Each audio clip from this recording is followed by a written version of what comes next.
seperti soalan tadi yang cikgu tunjukkan. So kita akan buat jenis macam ni adalah jenis silinder dan bahagian atas dia ada lurus dan lengkung. Jadi dekat sini kita akan gunakan kaedah selari. Kaedah selari. Di first kali kita akan buat garisan tinggi dia. Cikgu suka semak, pastikan lurus lah okey, pastikan lurus dan kita lukis garis paling rendah, paling bawah. Okey, dan paling atas dulu. Okey, paling atas dulu dengan bawah.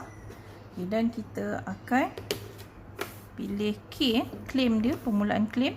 Jangan jauh sangat, tak payah dekat sangat. Lebih kurang dalam 2,5 cm lah. Macam tu. So ini adalah K cikgu. Okay, kemudian kita akan buat numbering bahagian atas. Okay. So sebelum buat numbering tu, kita buat sudut, bahagikan kepada 6 bahagian. Dalam kes ni 6 bahagian. Okay.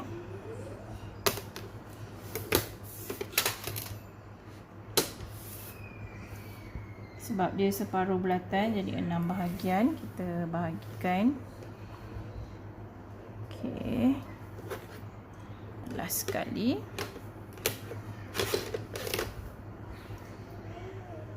30. Okey, kemudian kita akan buat numbering K. Ini K, mula dengan K. 1, 2, 3, 4, 5, 6, 7, 8, 9 K. Dan kita kena ingat arah jam. Okay. So kita ambilkan jarak K ke 1, 1 ke 2, 2 ke 3, 3 ke 4 dan seterusnya. Dan pindahkan bahagian atas. Okay. Ada cikgu yang ajar pindah bahagian bawah, ada pindah bahagian atas, ada yang buat garisan hamparan kat bahagian tengah.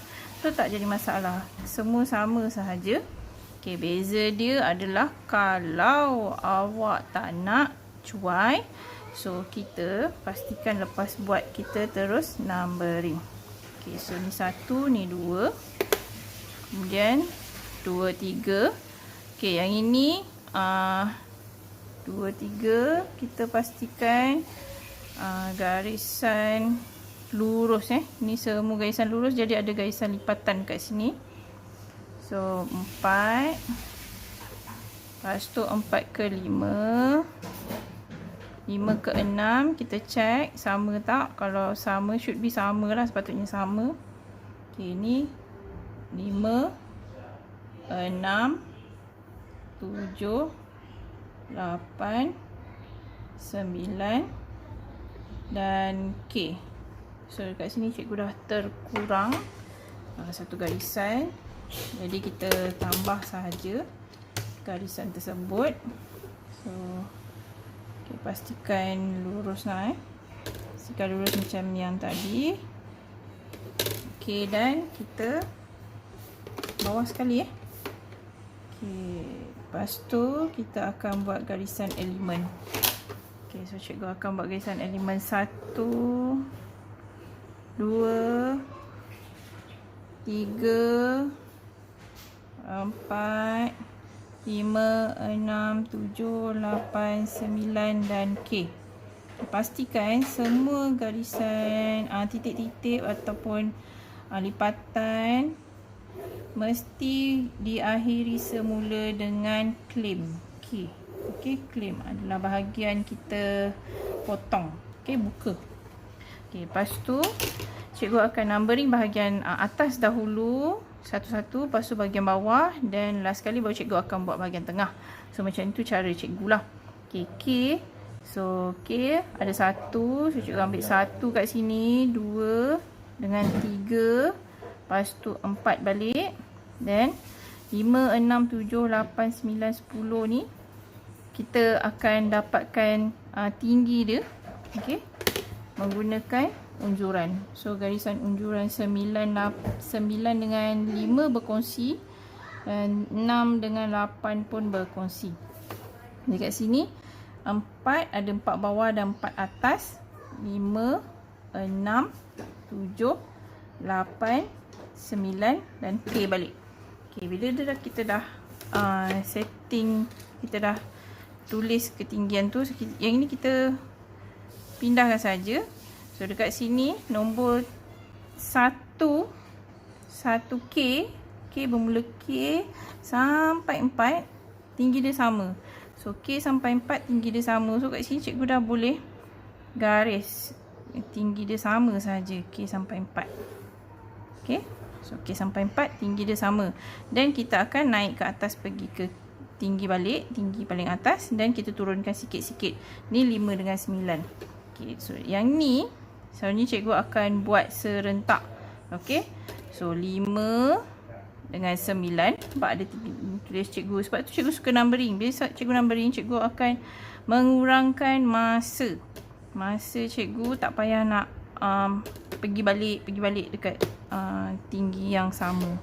Okay, ni adalah nombor 7. So cikgu tengok nombor 7 dan tanda nombor 7. Jadi kita akan buat lengkung curve macam ni. Okay, itu bahagian atas.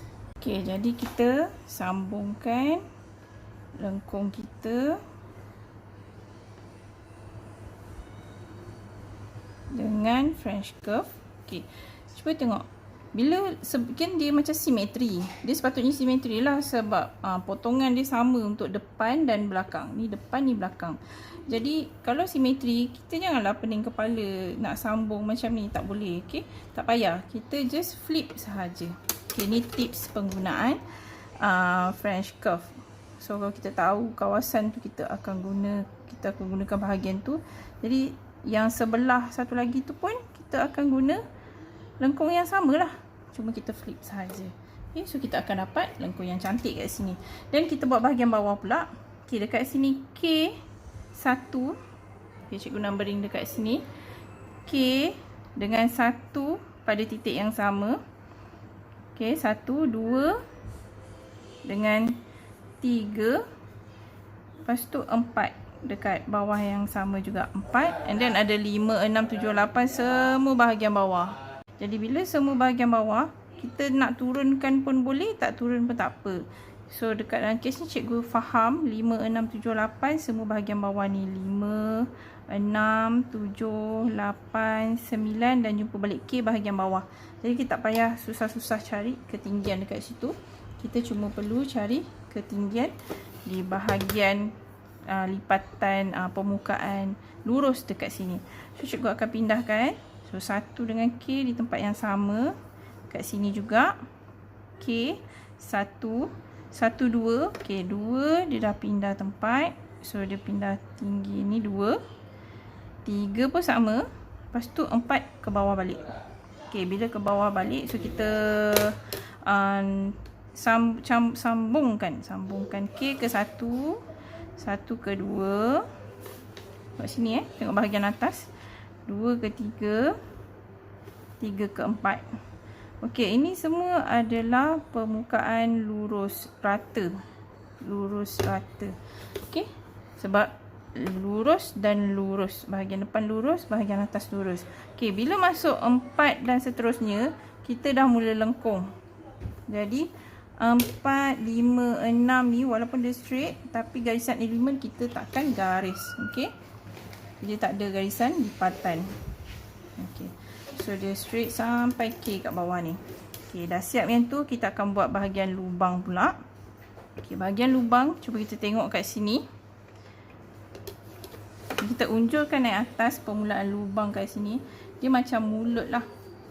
Okey, bukaan dia macam mulut. So bila bukaan dia macam mulut, hujung mulut sini dengan hujung mulut sini, okey, dia ada depan dan belakang. Hujung mulut depan dan belakang. Depan dan belakang. Kenapa? Sebab dekat sini tak ada garis lurus. So dia terbuka.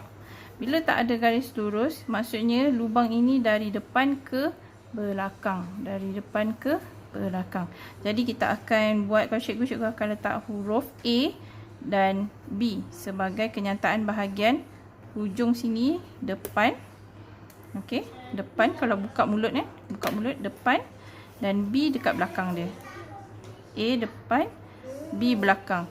Manakala 2, 3, kita just ambil sahaja 2, 3 kat sini. 2 dengan 3, 2 dengan 3. Okay, kenapa cikgu tanda atas dengan bawah? Sebab 2 dengan 3 ni bibir bahagian atas. 2 dengan 3 ni adalah bibir bahagian bawah. Tapi pada lipatan yang sama. Lipatan 2, 3. Jadi cikgu buat bibir atas dulu.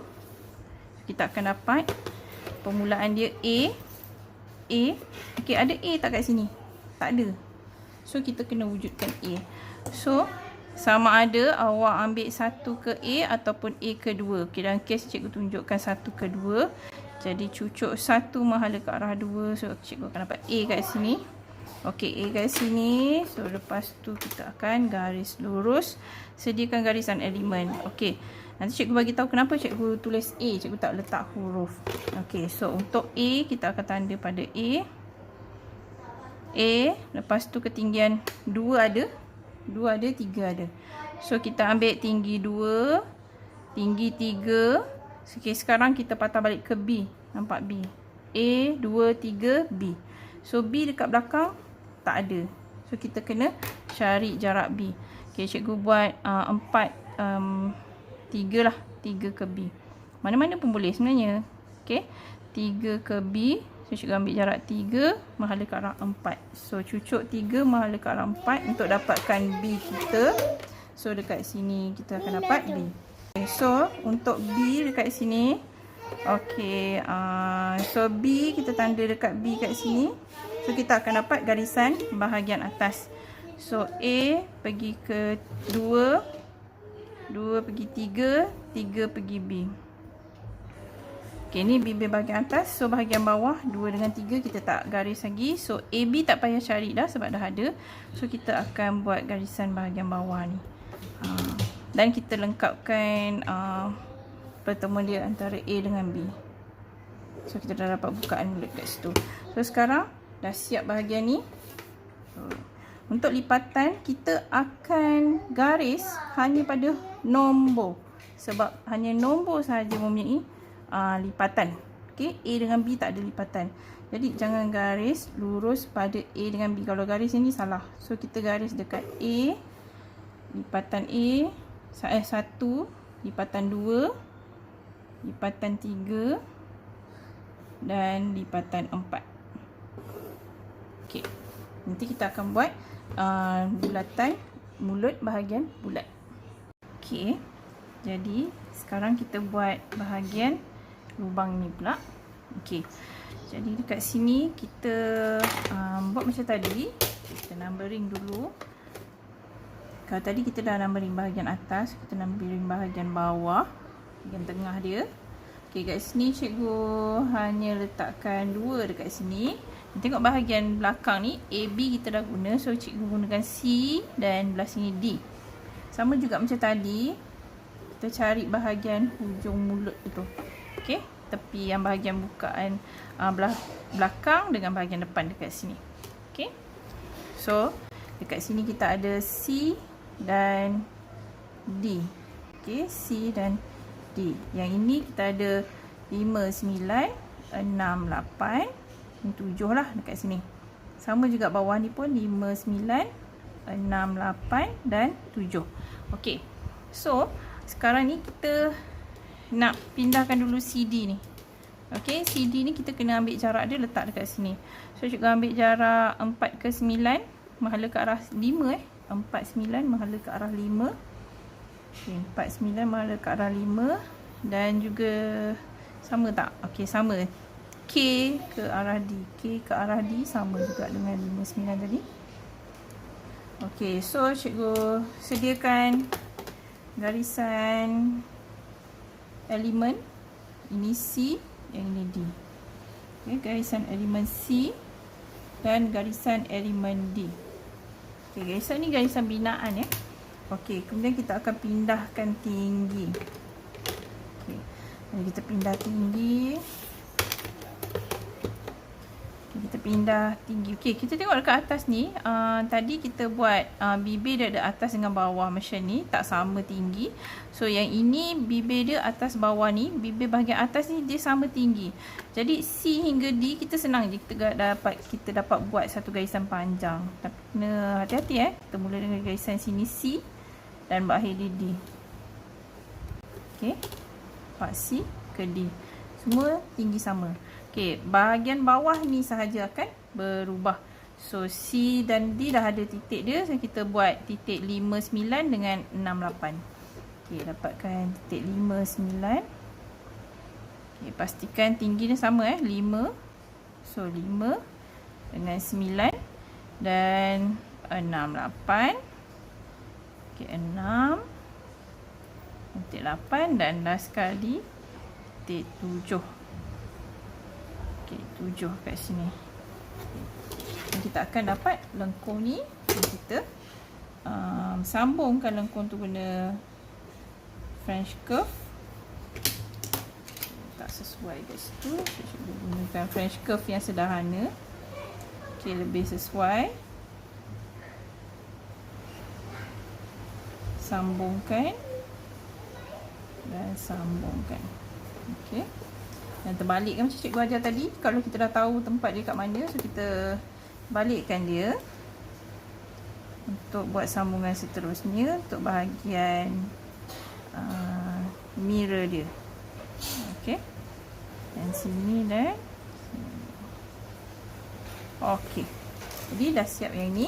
Okey, kalau tadi kita ada lipatan dekat sini, so dekat sini pula tak ada lipatan pada garisan elemen ni sebab dia adalah lengkung. Kita tengok dekat sini, ni adalah lengkung. Jadi tak ada garis lipatan kecuali garis pada klaim hujung sekali. Okey. Jadi dah siap yang ni.